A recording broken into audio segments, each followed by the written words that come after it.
দেখো, নিম পাতা বেগুনের ছেঁচকি করব, নিম ছেঁচকি।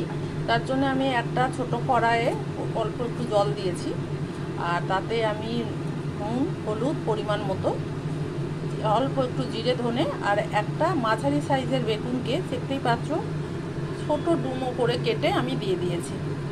আমি জলটা একটু বেশি দিয়েছি, কারণ বেগুনেও জল বেরোবে, এই ঝোলটা খেতে ভালো লাগে, তাই আমি বেশি দিয়েছি।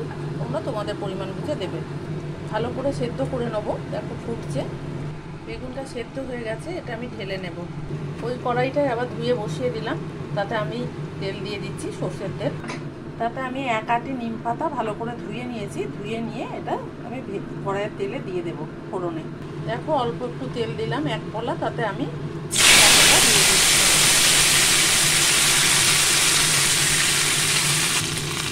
এটা ভালো করে ভেজে নেবো। নিম পাতা ভাজার সুন্দর গন্ধটা বেরিয়ে আসছে, আমি তখন বেগুনটা ঢেলে দেবো।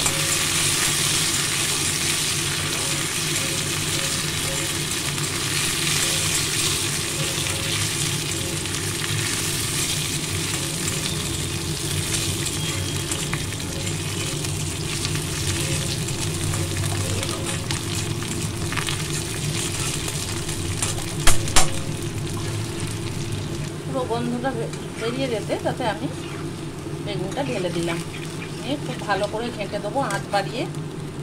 আঁচটা কিন্তু কমানো অবস্থাতে এটা ঢালতে হবে, কারণ চারিদিকে ছিটবে।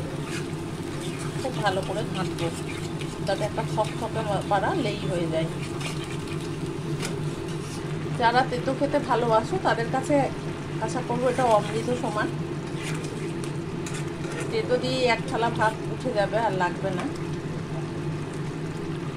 আর যারা ভালোবাসো না তারা ওষুধ হিসাবে এটা খেও। গুড বাই বন্ধুরা, আবার দেখা হবে। এই অবস্থায় গ্যাস বন্ধ করে দেবো।